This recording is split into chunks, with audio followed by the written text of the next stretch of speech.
Parshas Lecha is the third installment in the book of Genesis, the third Parsha in the Torah. In it, we find 126 verses spread out over 5.5 chapters. And we read about the second mitzvah in the Torah out of 613. And in fact, in the whole book of Genesis, as we mentioned earlier, there's only 3 mitzvahs. The rest of the mitzvahs come in the later books. The subject of this week's Parsha is Abraham. And even though we met him at the end of last week's Parsha, briefly, we learned about his father and his 2 brothers and the fact that they traveled from their place of birth, from Ur Kasdim to the city of Haran. We don't really get into Abraham's story very much.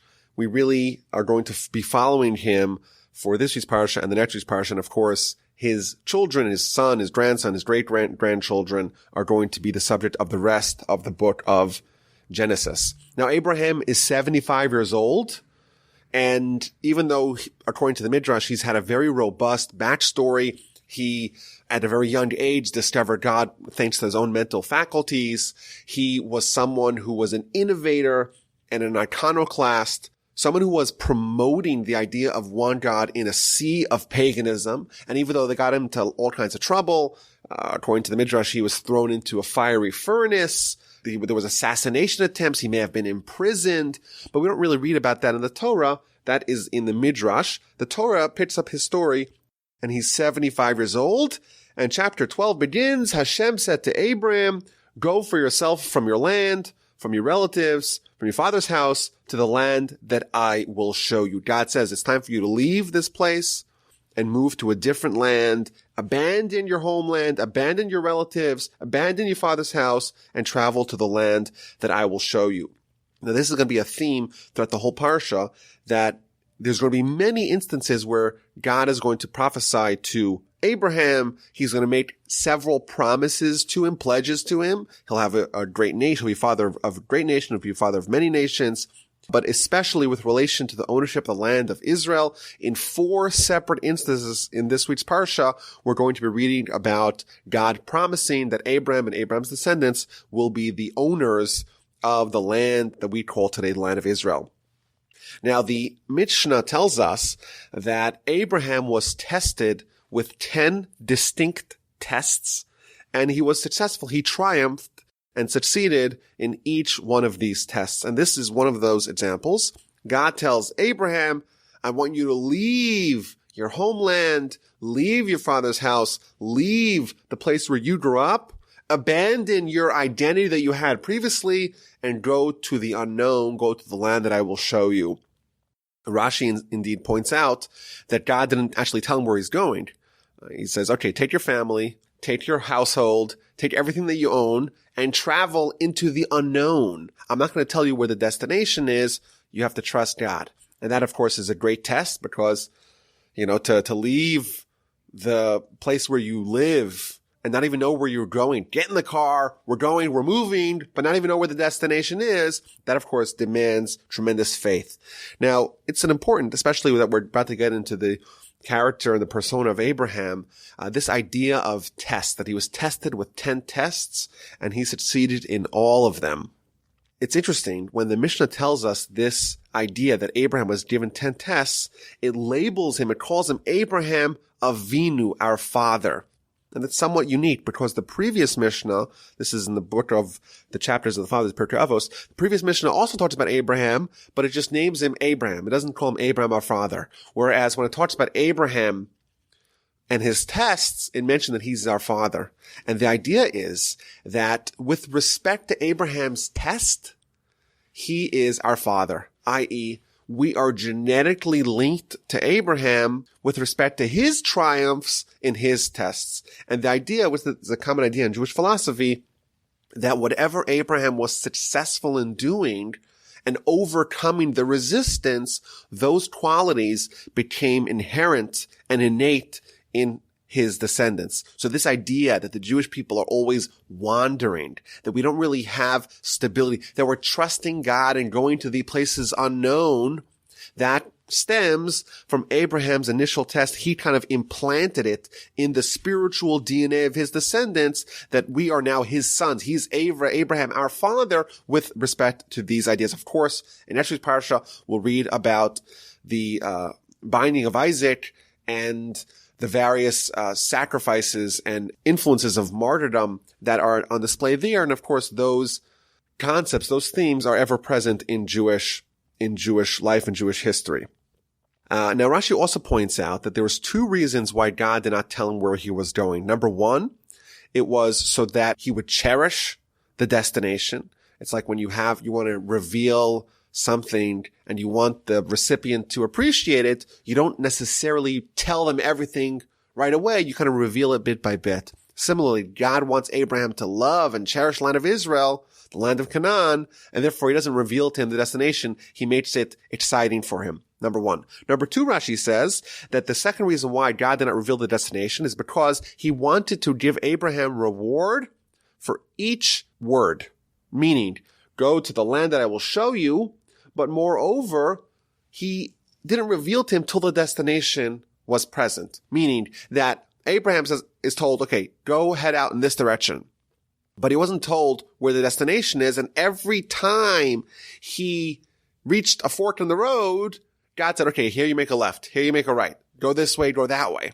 Abraham's like a blindfolded man getting instructions from a person accompanying him, and every step he's being guided by God. He's getting reward for each step. And God says, you know what, it's not going to be terrible for you.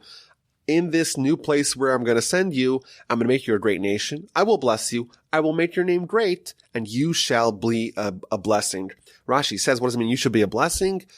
From now on, you are going to have the ability to bless other people.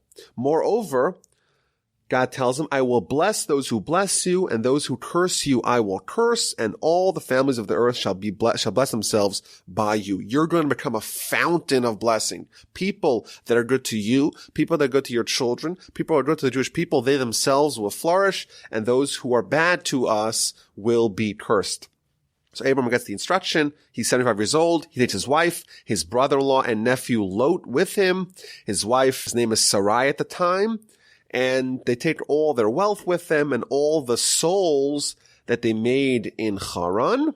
And they leave for the land of Canaan, and they arrive in the land of Canaan. So this is an interesting thing. They took with them the souls that they made in the city of Haran. Says Rashi, what does this mean, the souls that they made in Haran? These are the souls of the people whom they influenced to adopt the ways of monotheism. Abraham would reach out to the men of the town, teach them about God, prove the logic and the rationale behind one creator. Sarah would reach out to the women, and they developed a following. They developed a movement. And these people were so committed to Abraham. Abraham is moving, and they're going along with him.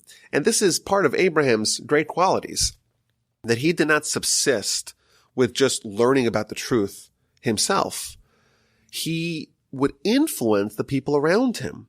He would tell them, listen, this idolatry, this paganism that you're obsessed with, it's a bunch of nonsense. These idols don't really have any true power. You yourself made them. Why are you offering sacrifices and libations to them? You have to take these idols and shatter them and destroy them and adopt a worldview where there's only one power. All the power is coalesced behind one deity. It's the Almighty. He's invisible, and only him is worthy of our worship. That was Abraham's message, and it resonated, and he developed a following. And here, the Torah says those people are called the souls that they made in Haran. Says the Talmud, if I teach someone else Torah, it's as if I made them. Whoever teaches his fellow's son Torah, it's considered as if, in the eyes of the Torah, in the eyes of Scripture, it's considered as if they made them. These are the souls that Abraham and Sarah made because they taught them the proper way in life. And they headed toward the direction of Canaan. So it's interesting. If you read the text in Hebrew, it seems kind of strange. They take Sarai, Abram takes Sarai and Lot, and the wealth and the souls that they made, and they left to go for the land of Canaan, and they came to the land of Canaan. It's kind of an interesting use of term. They left in the direction of Canaan, and they arrived in Canaan. And I think this dovetails with what we mentioned earlier. Abraham didn't know where they were going. They headed towards Canaan, but until they arrived, he didn't realize that that was the destination. I think there's an important lesson here. Sometimes we don't know where the destination of our life, of our efforts, where that is. But we have to kind of take cues from God and let the circumstances that he placed us in, let that guide us what the next step is. And then we'll take from the next step, we'll go to the next step, and let God worry about the destination. Let him worry about the big picture. So they arrived into Canaan, and Abraham is traveling in the northern parts of Canaan, in the city of Shechem, in the plains of Moreh, and the Torah tells us that the Canaanites were then in the land. And it's interesting, it doesn't say that the Canaanites were in the land. It says the Canaanites were then in the land, implying that they weren't there previous, and maybe they won't be there afterwards. So Rashi tells us that when the world was kind of divided up amongst the three sons of Noah, his son Japheth got Europe, his son Shem got Asia, and his son Ham got Africa. And of course, the land of Israel, if you know the geography, almost straddles these three worlds. It's kind of at the isthmus connecting Africa, Asia, and Europe. And we know throughout the history, this land has been such a critical juncture connecting these various worlds that it became like a point of contention. People who lived in Europe sometimes controlled it. Africans sometimes controlled it. Asians in the Middle East and even the Far East, they sometimes had a say in the land. And this is interesting. Rashi tells us that really this land was apportioned to Shem, but the Canaanites were then in the land, meaning that they were conquering the land. The children of Ham, the Canaanites, were conquering the land of Israel from the descendants of Shem, implying that really it does belong to the descendants of Shem, and that would of course be Abraham, but at that time was controlled by the Canaanites. So this is interesting, this idea that the land of Israel is contentious. It's a land that is heavily disputed. Everyone seems to want it. It's not a modern phenomenon. It's something that existed all the way back in biblical times. Okay, so now Abraham's in Israel, and God appears to him again. Hashem appears to Abraham and says to him, "To your offspring I will give this land." So Abraham built an altar to Hashem, and then he relocated to the mountain east of Bethel, and he built a second altar, and he invoked the name of God. Then Abraham journeyed on, journeying steadily towards the south. So Abraham is given this amazing promise. He gets the land of Israel. God appears to him and tells him, your children will be the owners of this land. I created the land, says God. I'm going to give it to you. And Abraham, of course, is very excited with that. So he built an altar. On the altar, that was a place where he prayed. That's what Rashi says. Comes along the Ramban and says, no, this altar was not a venue for prayer. Rather, it was almost a platform where Abraham would give speeches and would convene people to hear his message of monotheism. And what Abraham, and the reason why in successive verses, verse 7 and verse 8, Abraham's building altars, that was his thing. He was a traveling peddler of truth, of monotheism. And he was in one place, he built an altar, gather a crowd, and teach them about God. And then he'd go to a different place, and gather a crowd, and teach them about God. And the Ramban points out that the land of Israel is, and certainly was at the time, especially auspicious to get people to believe. Abraham already believed in Ur-Kasdim and in Haran, but his success in influencing the masses really took off once he comes to the land of Israel, a land where he's unlocking all these blessings that God tells him about, but also a land that's most primed for believing in God.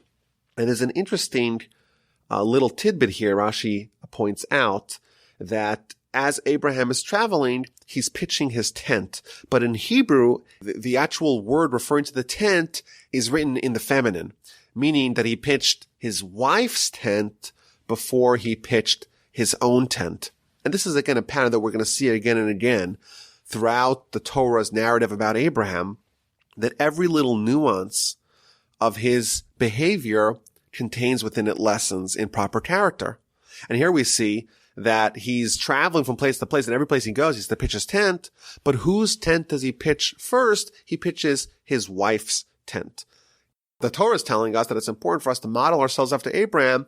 If there's kindness that needs to be done, your wife goes first, and then it's your turn. Now, Abraham seems to be settling down nicely in the land of Israel. He's traveling all around. He starts heading south towards Jerusalem. But as he's kind of getting his bearings in the land of Israel, there's a famine. And Abraham descended to Egypt to sojourn there because the famine was very severe in the land. And thankfully, in modern times, famines are much more rare. But certainly in antiquity, where they didn't have such an advanced agricultural technology like we have today, famines were quite common. If there's a bad winter, if there's a bad season, there's a bad harvest, there's a swarm of locusts, what are you going to do? People would quite commonly starve to death. So there's a famine right after Abraham gets to the land of Israel. There's a famine and he has to flee.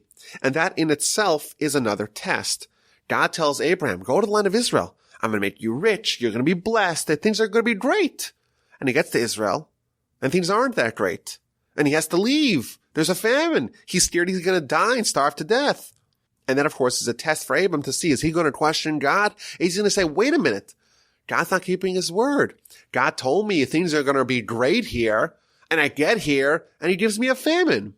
That's the test. Abraham is successful in not questioning God and not losing his faith over the famine, and he travels to Egypt.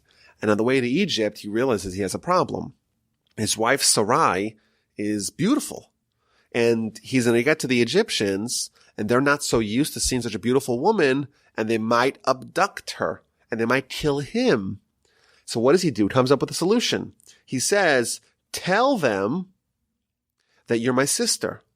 So things will be good for me. I'll survive. I'll live, and I won't be killed as a result of them trying to usurp you from me.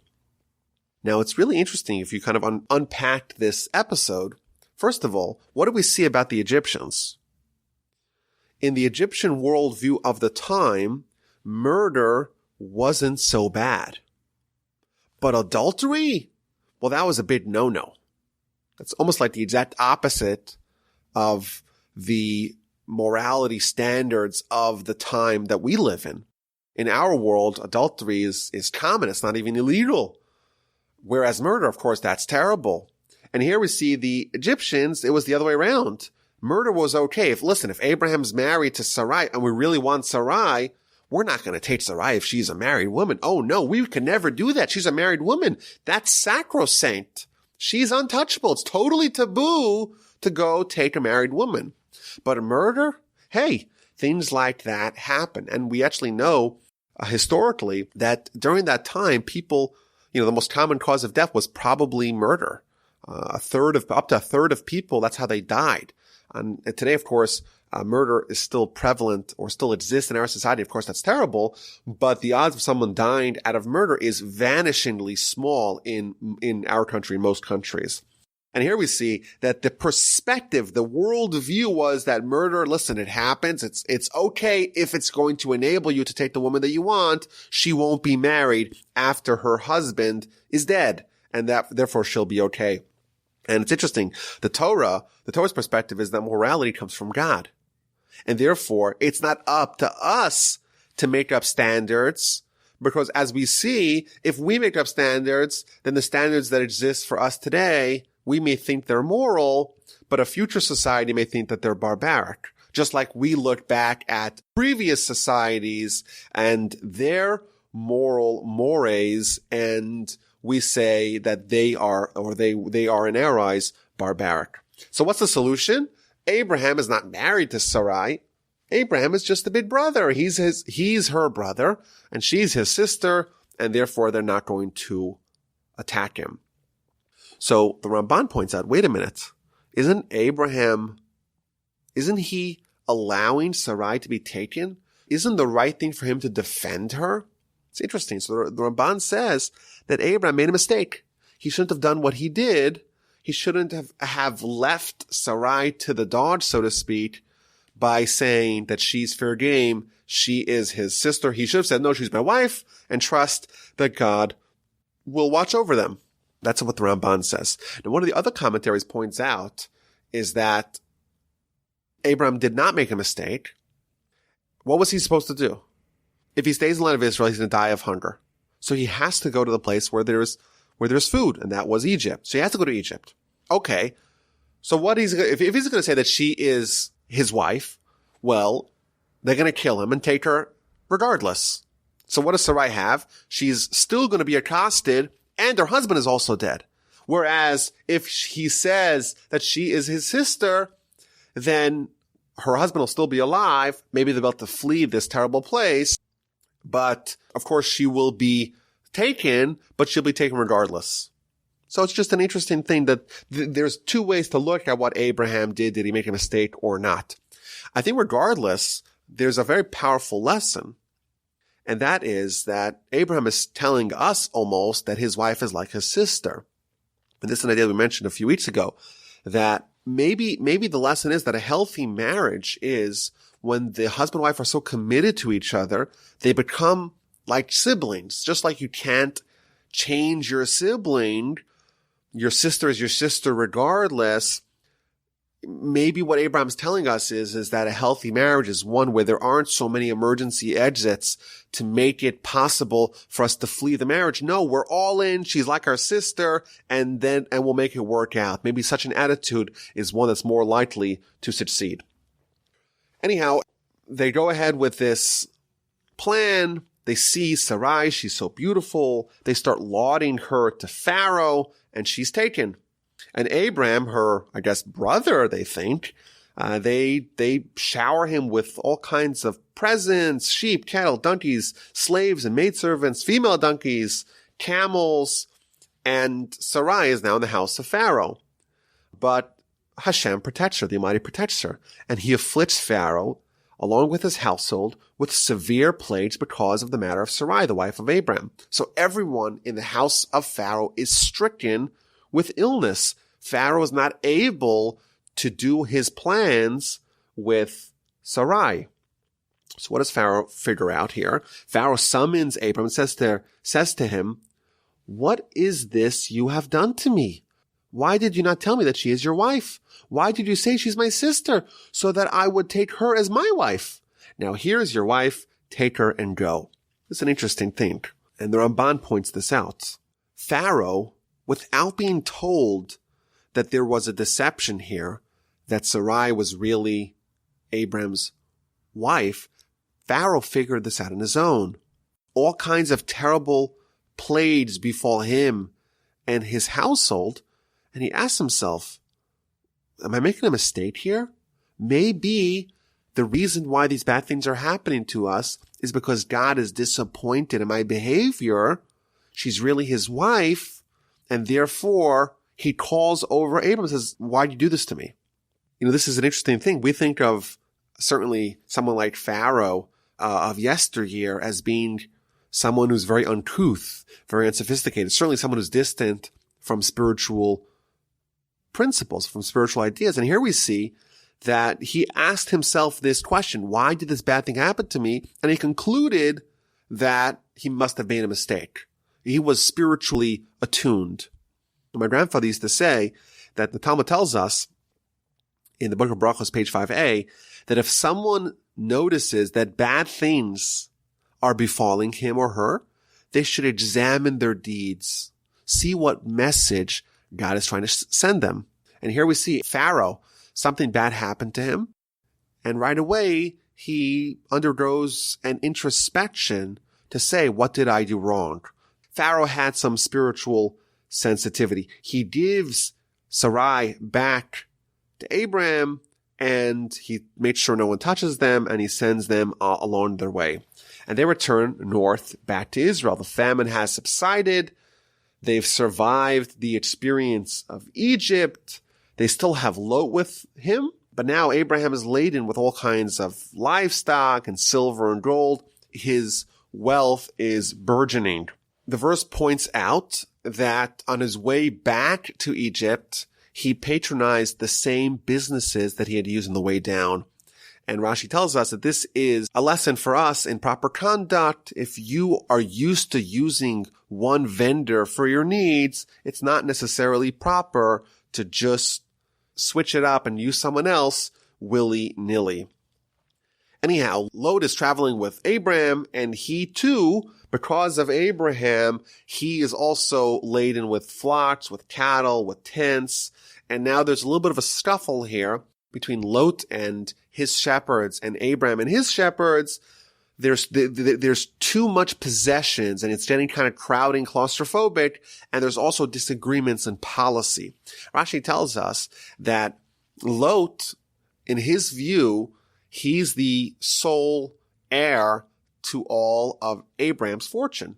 After all, Abraham doesn't have any children, and he's the closest relative. He's a brother-in-law, he's a nephew, and who's going to inherit Abraham? Lot. Well, God promised Abraham that he's going to give him the land of Israel. Ergo, who's the heir to the land of Israel? In Lot's eyes, it's Lot. And therefore, Lot travels around the land and he instructs his shepherds, don't muzzle the animals, the mouths of the animals that you're sending around the land, because after all the land really belongs to us. Everyone is here is really squatting on our land. And whereas Abraham instructs his shepherds, no, you have to muzzle your animals. Don't have adventure in someone else's field to eat up its produce because it doesn't belong to us yet. But regardless, there's an escalation here in the tension between Abraham and Lot. And Abraham says to him, listen, I want to be friends with you. We're brothers. We're kinsmen, but it's not working out. So you tell me, do you want to go this way? Do you want to head right? I'll head left. Do you want to head left? I'll head right. Whichever direction you go, I'm going to go in the opposite direction. We'll still be close. We'll still be friends. We'll still visit every once in a while. Sure. But let's give us some breathing room so that you and me won't have to deal with this tension. And Lot makes the bad decision to head towards the cities of Sodom and Gomorrah. He looks at the plains of Jordan, and it was like the garden of Hashem. It was bountiful. It was luscious. It was so robust with material wealth that he said, I'm going to choose this direction. He heads towards the city of Sodom and Gomorrah, and the Torah tells us that these people are wicked, they're sinful before God, but Lot says Lot is tantalized by the financial opportunities. He heads towards there. Abraham heads in the opposite direction. Once Lot has parted from Abraham, immediately God returns to Abraham, gives him another prophecy, tells him to look up, raise his eyes, see everywhere that he could see, north, south, east, west, the whole land of Israel, the whole land that's now called the land of Canaan. To you I will give it, and to your descendants forever. I will make your offspring as numerous as the dust of the earth, just like it's impossible to count the particles of dust on the land, so too it'll be impossible to count your offspring. And now God tells him, walk the land through its length, through its breadth, for to you I will give it. So Abraham moves his tent and came and dwelled in the plains of Mamre, which are in Hebron, which is again south of Jerusalem. And again, he builds an altar for God. So this is the second time in our Parsha where Abraham is given the pledge that his descendants will have the land of Israel. But here we're told in addition that his nation that will emerge from him will be as numerous as the dust of the earth, just like it's impossible to count the amount of particles of dust in the land, just like that number is beyond the scope of what we could possibly even imagine in our head. It's so large. So too, the Jewish people, they're going to have a spiritual quantity that will supersede the scope of numbers. They won't be able to be put into any limitations. They're going to be so explosive in their impact that it's not going to be able to be properly quantified. Now, it's interesting. God tells them to look across the land in all directions, and then he tells them to walk across the land in all directions. And the commentaries point out that Abraham's acquisition and conquest of the land was really twofold. There was a spiritual acquisition of the land, and then there was a physical conquest of the land. And therefore, for the spiritual conquest, he told him to look at it. And that was kind of the spiritual means of acquisition. And the physical means of acquisition was conquered. He conquered it, so to speak, for his descendants by traversing the entire land. Now, chapter 14 tells of a world war, essentially, that happened in the region. There was 4 kings, and they battled 5 kings, and the Torah describes the names of the kings, the locations, and the result of the war. But the reason why it's significant to our narrative is because these 4 kings that defeated the 5 kings, they ransacked the city of Sodom and Gomorrah, and they captured Lot and all his possessions. And therefore, Abraham felt compelled to join in this conflict because he wanted to rescue his nephew and his brother-in-law. So they tell him that his brother Lot has been captured. Abraham hears it right away. He arms his household and he gets involved in the war. And he, with his servants deployed against them at night and struck them, he mounts a counterattack against the victorious 4 kings. He pursues them as far as Hova, which is to the north of Damascus. And he is successful. He brings back all the possessions, and he's able to recover all the hostages and all their possessions and all the women and all the children. So now the erstwhile defeated group of 5 kings, they've been saved by Abraham. And Abraham, even though he is told, listen, you won the war for us, you could have your first dibs in all the spoils, he's not interested in taking any of the spoils. What he does is he goes over to Melchizedek, who Rashi tells us is Shem, the son of Noah. He's the king of Salem, which is, again, Jerusalem. And he decides, because this person is such a venerated priest of God, he gives him 10% of all his money. And then they start negotiating about the booty, about the loot of the victorious war.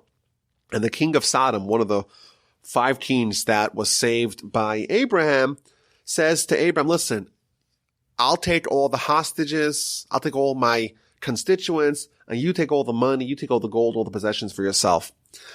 And Abraham says to the king of Sodom, I lift up my hands to God in heaven, creator of heaven and earth. I'm not going to take a single thread or a shoe strap from you. You're not going to be able to say, you know what, I made Abraham rich. All I'm going to take is I want you to pay the people, my disciples that helped me in the war. Let them take their share, but I'm not taking a single thing. Why did Abraham not want to take the spoils and the riches that he deserved? So Rashi tells us, does God promise to make Abraham rich? Abraham is going to be blessed by God. He does not want to get a free handout from some human. He wants to get it directly from God.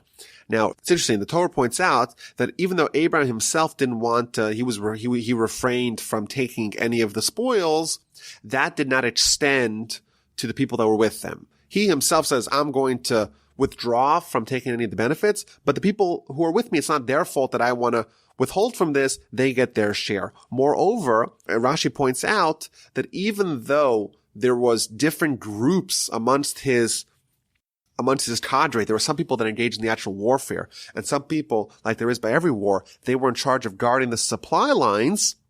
Still, Abraham said they all got recompensed with the same proportion. Even though the soldiers who risked their lives at the front lines, they maybe should arguably get a larger share of the spoils. No, Abraham says that the people who guard the supply lines get the same share. And by the way, in the book of Samuel, we read that David did the same thing. And the obvious question is, I don't get it. If I'm the one who's actually facing death on the front lines, isn't it reasonable that I should get a larger share of the booty? It's a good question. And I think the answer is that that's true indeed in a conventional war. But Abraham is saying, listen, this is a miraculous war. It's God who's doing the battle. It's just me and my group, and we're taking on these 4 victorious kings, and we won, but it's not us who's victorious. It's God. We're going through the motions, but ultimately it's God who is waging the war. And therefore, whoever is helping God, so to speak, whoever is participating in this effort, they should be rewarded. And there really is no difference between someone at the front lines and someone guarding the supplies. Now, the Ramban points out that when Abraham rejects the spoils from the king of Sodom, he swears, says, I lift up my hands to heaven. I'm promising, I'm swearing, I'm taking an oath. I'm not going to take a single thing. Why did he have to swear? That's a question that the Ramban dwells upon. And he says something I think very powerful, very relevant. He says, righteous people, whenever they're in a challenge, whenever they're faced with a dilemma, whenever their Yetzer Hara, the evil inclination, may have an opportunity and inroads to get them to make a mistake, they right away try to lock it into a corner by making an oath. We maybe think that we're strong enough, we're resolute enough in our spiritual standing to withstand temptation.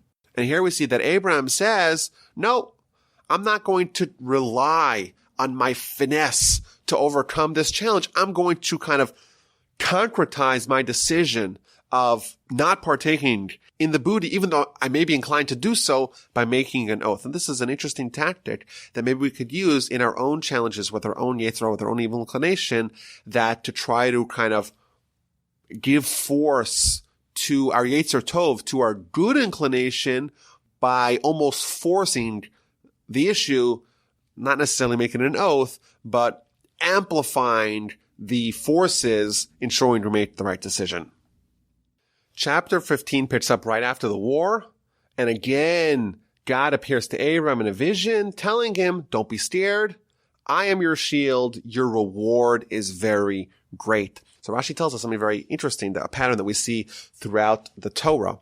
Abraham, after he was victorious against a massive army of 4 kings, he's worried. Maybe this miracle exhausted my spiritual merits. Maybe I had some merits, but now I lost them because of the miracle that happened. And God tells him, don't worry. I am your shield. Your reward is very great. Don't worry that you have lost your spiritual bank account. You've exhausted, you've depleted it in this war. And this is a theme that we see, for example, see it again in Genesis, when Jacob is about to be reunited with his brother, and he's worried that his brother may have some nefarious plans. He makes the same kind of argument where he tells God, maybe I have nothing left. Maybe all the goodness that you have done to me, maybe that's depleted my spiritual bank account, my spiritual reserves of merits. It's an interesting perspective because, Abraham, Isaac, and Jacob, these are the giants, the founders of Jewish history, the pillars of the world, and they're worried that maybe they've exhausted all their spiritual merits. And I think for us, we're like, I'm a pretty good guy. I'm righteous. I put on tefillin today. I prayed today. I'm one of the good guys. I got plenty of leeway. That's maybe a perspective that we're likely to have. And here we see that Abraham, the great innovator that brought monotheism to the world, he's a prophet. God's talking to him. You would think for sure he's got plenty of leeway, plenty of grace period, and he himself is worried, and God has to reassure him. And Abraham says, listen, it's great that you reassure me, but who's going to inherit me? I don't have any children. And all I have is my right-hand man, Eliezer, and he's going to be the one that inherits me. So God tells him, again, no, this person, Eliezer, will not inherit you. Only he who shall come forth from within you, your actual biological child, will inherit you. And he takes him outside.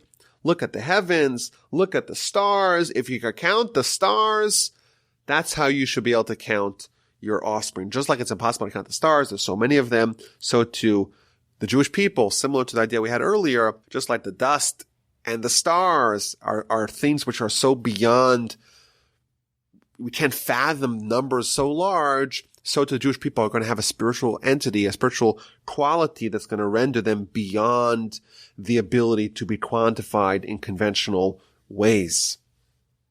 Now, it is interesting that even though the amount of stars that exist and the amount of dust particles that exist are so large, there's still a grand difference between a dust particle and a whole star. You know, our sun that gives us light and maintains this, the only reason why we can live is because we have a sun that keeps this world warm and gives us light. That's like an average star. And there are stars that are much larger. So obviously one star is something so massive, and one dust particle is something so insignificant. And we're compared to both. And this is almost like the Jewish dilemma. We have the ability to transcend everything, to be so incredible, to be such a beacon of light. But unfortunately, we also have the ability to descend to the lowest depths and be something so insignificant. And that's what it means to be a Jew. It means to choose, yes, your impact and your role and your spot in the nation. Like you'll be part of something very big and something very incalculable, but it's your choice. Is it to be stars or is it to be dust particles? And again, for the third time, God tells him, I am Hashem who brought you out of Ur Kasdim to give you this land to inherit. A third time in our Parsha, God tells Abraham, your descendants will inherit this land. And Abraham asked, well, how do I know that I'll inherit it? And God says, okay, we're going to make a covenant, take some animals, cut them in half, walk between them. And there's a lot of symbolism here. Rashi points out that Abraham cuts up the animals, but doesn't cut up the birds. The birds represent the Jewish people. They're going to survive. These other massive animals, they, even though they may seem so imposing in their heyday, but ultimately those other empires, which are represented by those animals, are going to be destroyed. And then God tells him something else. Behold, a dread. Great darkness fell upon him, and he said to Abraham, know with certainty that your offspring shall be aliens in a land not their own, and they will serve them, and they will oppress them for 400 years. But also they will serve, I shall judge, and afterwards they will leave with great wealth. So here God tells him, you know what? You asked me for a proof. You asked me for some sort of covenant that your children will inherit the land of Israel. I'll give that to you, but part and parcel of that pledge is the fact that they will have to be foreigners in a foreign land, that they're going to be oppressed, they're going to be mistreated for 400 years, but then they'll leave with great wealth, and the nation that they will leave from, that they will be oppressed in, they will be punished. And after 4 generations of being in this foreign land, they're going to come back to the land of Israel, and then they're going to settle it permanently.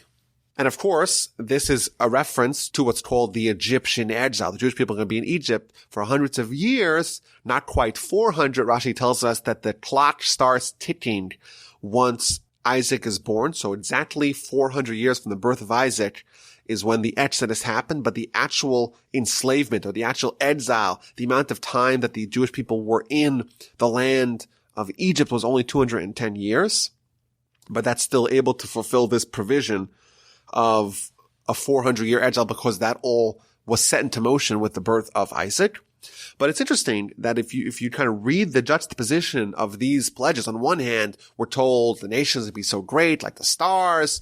We're going to have the land of Israel for a third time, we're promised. But you should surely know that this is all conditional. There's a certain prerequisite that we have to be in the land of Egypt for 400 years. Why is being enslaved? Why is that a necessary precondition to being the nation that inherits the land of Israel? That's a great question. And in fact, I think I did an entire podcast episode several years back on this question. But just quickly, I think that the idea is that for the Jewish people to be God's chosen nation, for the Jewish people to be the nation that's worthy of having the temple, of having God's presence amongst them, they have to be at a much higher standard than just any other nation. And in the beginning of Deuteronomy chapter 4, verse 20, we read that the experience in Egypt is being compared to an iron crucible, which is a device that is used to purify gold. And the implication is that the Jewish people were gold before they went into Egypt, but they weren't pure gold. Once they left Egypt, the gold was refined and now it's pure. And now the nation is worthy of being in the land of Israel and having God amongst them. So the big picture is that ultimately this multi-century experience in a foreign land is something that they actually gain something positive out of it. And the Torah reiterates, on that day Hashem made a covenant with Abraham, saying, to your descendants I have given this land, from the river of Egypt to the great river, the Euphrates River, the Canaanite, the Kenizzite, the Cadmonite, the Hittite, the Perizzite, all the nations that are there. He lists them. That land of those nations belonged to us. Chapter 16 talks about Abraham's wife, Sarai, and her maidservant, Hagar. Now, Sarai, Abraham's wife, had borne him no children. She had an Egyptian maidservant whose name was Hagar. Now, how did Sarai end up with an Egyptian maidservant? Says Rashi, this woman, Hagar, she was the daughter of Pharaoh. And when Pharaoh saw all the miracles happening to Sarai, he said, you know what? My daughter, it's better for her to be a maidservant to Abraham and Sarai than to be a princess here. And he sent her to join Abraham's household. And like we said about for Pharaoh earlier, we think of him as some ancient barbarian, but we see that he had a certain spiritual sensitivity.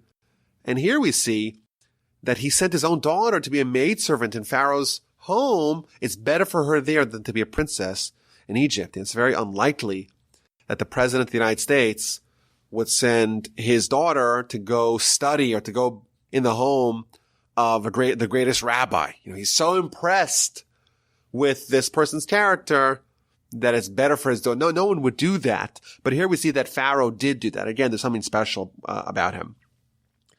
Now, what's the significance of this woman Hagar? So Sarai tells Abraham, now see that Hashem has restrained me from bearing. I can't have any children. Why don't you marry my maidservant? Perhaps I will be built up through her. So Sarai tells Abraham, why don't you marry my maidservant, Hagar, and I will be built through this experience. So simply stated, what this means is that Hagar will have a child, and that will be like an adopted child for Sarai. That's what you would think simply.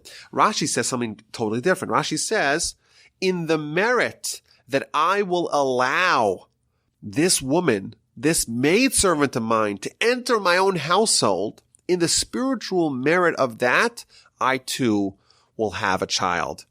There's a deep point that Rashi is saying, that Sarai is acknowledging that the reason why she doesn't have any children is not because of some sort of biological problem, but it's because God determined that she shouldn't have any children. And therefore, just like God determined she shouldn't have any children, God could change the position and determine that she should have children. But she has to earn it. Sarai realizes this. And how do you earn it? How do you lobby God to change your nature and allow you to have children? You have to earn it via spiritual means. And she says, you know what I'm going to do? I'm going to swallow the most bitter pill possible. I'm going to allow a competitor for my husband. I'm going to allow him to marry this other woman. Moreover, a woman that she's my maidservant. And by me absorbing that spiritual pain, that's going to give me the strength to tell God, you know what? I did that. Now will you reconsider? So indeed that happens. Abraham marries Hagar, and she becomes pregnant. And she starts to not honor Sarai the same way she did previously. And Sarai gets disappointed. I gave this woman to my husband, and now she's ridiculing me. And Abram tells Sarai, listen, whatever you decide to do, we'll do. Do with your maidservant as you see fit. Sarai deals harshly with her, and Hagar flees. And she's met by an angel. And the angel says to her, listen, go back to Sarai. It's okay for you to submit yourself to her treatment of you. Ultimately, it's good for you. You're going to have a son who is going to be the father of a great nation. His name is going to be Ishmael. He's going to be a wild man. His hand is going to be everywhere. Everyone's hand is going to be against him. But ultimately, he's going to spawn a great nation. She heads back to Abram and Sarai. She lives there. Eventually, she has a son. The son, his name is Ishmael. Abram at the time is 86 years old, and Ishmael is born. Chapter 17 begins 13 years later. Abraham has a 13-year-old son. His name is Ishmael. Abraham is now 99. His wife, Sarai, is 89. And God appears to Abraham and tells him, I'm God, walk before me and be perfect. And this is the run-up to the mitzvah in our Parsha, the mitzvah of circumcision. God tells him, walk before me and be perfect. Says Rashi, right now, God tells Abraham, you're not perfect. Why? Because so long as you have the foreskin upon you, you are blemished. However, once you fix that, once you undo that, once you rectify that, once you perfect your body, then you will be perfect. And that's also interesting here that this mitzvah, the run-up to this mitzvah, is where God tells Abraham to walk before me. That's words that appear elsewhere in the Torah. You should walk in the ways of God.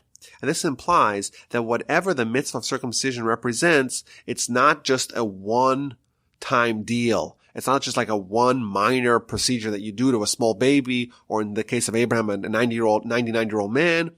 It's not a one-off mitzvah. There's something there that represents a certain relationship that it is symbolic of, a relationship between man and God that is really something that a person can live with their entire lives. So Abraham throws himself on his face. God speaks to him. This is my covenant with you. You should be a father of a multitude of nations. Your name is no longer Abraham. It should be Abraham. You're going to be a father of many nations. I will make you most exceedingly fruitful, and many nations and kings shall descend from you. I will ratify my covenant between me and you and between your offspring after you throughout the generations, an everlasting covenant to be a God for you and to your offspring after you. I will give you the land of your sojourns, the whole land of Canaan, as an everlasting possession. Again, this is the fourth time that it's been promised to Abraham. And what is this all contingent upon? As for you, you shall keep my covenant, you and your offspring after you throughout the generations. This is my covenant you shall keep to me and you and your offspring after you. Every male amongst you shall be circumcised. So it's interesting. Abraham's told not only will he have a great nation, he's going to be the father of many nations. What are these many nations? So Rashi says that there's three great monotheistic religions. There is going to be, of course, Ishmael's already born. He's going to be the progenitor of the Muslims and the Arabs. And of course, there's the nation of Israel, the Jewish people that have not yet been born. Isaac has not yet been born. Jacob, of course, Abraham's son, who's going to be the father of the 12 tribes, is not yet born. Esau, who is going to be the spiritual progenitor of the Christians, he's also not being born, but all these are directly descendants from Abraham. Abraham's two sons are going to be Isaac and Ishmael, the fathers of the Jews and the Muslims, and Abraham's grandson is going to be Esau, who in Jewish philosophy and Jewish literature is the father of the Christians. And that's the many nations that's being referred to. The Ramban has a little bit of a different take on this. The Ramban says when it says that Abraham's going to be the father of many nations, that's not referring to many different nations, but rather many nations amongst the Jewish people. There's many different strands. We're not a monolithic people. It's like with prayer. The Sephardic prayer is different than the Ashkenazic prayer, and then there's the Hasidic prayer, and then there's various places in North Africa and Middle East. Each one has their own little style, and that's okay. And in fact, the Arizal used to teach that in heaven, there's 12 gates through which prayer is able to enter. And each one of the tribes of Israel has their own special way of connecting with God via prayer. Of course, you could have made one massive gate for everyone, but no, we're like a nation with lots of diversity. Each tribe has its own style, and that's okay. That doesn't detract from the nation. In fact, it enhances it. And it's interesting here in this whole promise that God gives to Abraham. He's connecting the circumcision with the land of Israel, with the Jewish people believing in God. And Rashi says something very astonishing in verse 8. I'm going to be the God of you and your offspring, and I'm going to give you the land of Israel. Says Rashi, if someone lives in Israel, then they have a connection with God. But if someone lives outside of Israel, then they don't believe in God, which is a very astonishing statement. But my grandfather used to answer this by saying that every land, every country, every nation has a spiritual angel through which the godly influence is filtered.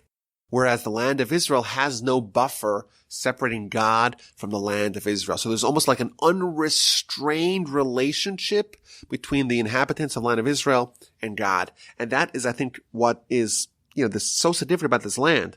4 times Abraham is promised to have him and his descendants, the land of Israel. What's so significant? Why can't we have moved to a different place in the world? It's like Golda Meir used to complain that Moses brought the Jewish people to the one place in the Middle East that doesn't have any oil. I guess that was before they discovered the massive gas fields or whatever. Maybe there still is oil. Who knows?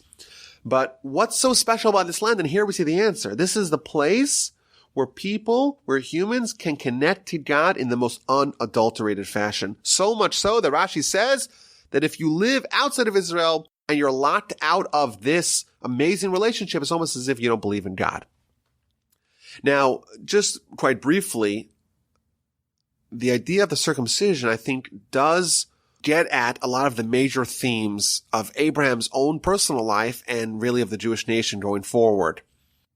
The sources tell us that during the circumcision, we are removing the cover and exposing and revealing the crown of God. Just like we're perfecting our body in the circumcision, that is symbolic and emblematic of the national mission of the Jewish people to reveal the crown of God in the world. And therefore, Abraham, who was the greatest innovator in this whole field, and he was the one who discovered this idea on his own, idea of God, and disseminated it to the world. He was the one who began the process of undoing the darkness and the chaos that existed prior and revealing the crown of the world. He is given the mitzvah of circumcision, which symbolizes this transformation that our nation is tasked with bringing about in the world. You shall circumcise the flesh of your foreskin, that it shall be a sign of the covenant between me and you. This is one of the 3 mitzvos in the Torah that's called a sign and oath between the Jewish people and God, the other 2 being the mitzvah of Shabbos and the mitzvah of tefillin, of the phylacteries that we wear on our arm, next to our heart and on our head. Every male who is born in the household shall be circumcised. If you don't circumcise, you're cutting yourself out from the Jewish people. You're invalidating my covenant. This is the brand of the Jew. In Talmudic literature, one of the names of a Jew is a circumcised one, and the name of a non-Jew will be an uncircumcised one. There's something that represents the entirety of the Jewish nation that is symbolized in this mitzvah. This is what it means to be part of the Abrahamic fraternity. In fact, at a circumcision ceremony today, there's 2 blessings. The blessing number 1 is the blessing on the mitzvah of the circumcision, and the second blessing is lahachniso bevriso shel Avraham Avinu, to enter the child into the covenant of Abraham, our forefather. Whatever relationship Abraham had with God, we're incorporating a small child at the age of 8 days into that very same and select and special relationship. And again, God tells Abraham, as for your wife Sarai, Don't call her Sarai. Her name is now Sarah. I will bless her indeed. I will give you a son through her. I will bless her, and she shall give rise to nations. Kings of people will rise from her. Previously, Abram was told that he'll have children, which could have been fulfilled with children from a different wife, maybe even Ishmael. Now, God tells Abram, no, Sarai, your wife Sarah, she will have children too. And of course, Abraham realizes, she's 89 years old. The biological clock has been ticking for a long time for her. And now God says that she's going to have a child. And Abraham's so delighted, he gives a squeal of delight. He starts laughing. Unbelievable. I'm 100 years old. Sarai's 90 years old. She's going to have a child. Unbelievable. How exciting. How incredible. Abraham tells God, I don't even deserve it. If only Ishmael will live before you. I have one son. Maybe that's enough. How could I even anticipate having another son? God says, no, your wife Sarah will bear you a child. Name him Isaac, Yitzchak, and all the promises that I have given you with the land of Israel and all the other things that I've promised are going to be fulfilled through her. Ishmael will be okay. He's going to be blessed. He's going to be fruitful. He's going to be increased most exceedingly. He's going to beget all kinds of princes. He'll father a great nation. But your legacy is going to be fulfilled through Isaac, the son born through Sarah at this time next year. And when the prophecy was over, verse 22 tells us God ascended from above Abraham. And this is interesting. Rashi tells us that this implies that Abraham is part of the chariot of God, meaning that when Abraham's prophecy ended, it wasn't that Abraham departed from God, rather God departed from Abraham. Meaning that had God wanted to talk to Abraham more, Abraham would have been ready. Just like you have a king's chariot is always ready for the king at a moment's notice, so to Abraham and indeed Isaac and Jacob, they are always ready for prophecy. And the Parsha ends, Abraham takes his son Ishmael and his whole household, every male, and they circumcise their flesh on that very day. Abraham was 99 when he was circumcised. His son Ishmael was 13. And next week, we're going to pick up what happens to Abraham a few short days after his circumcision ceremony has been completed.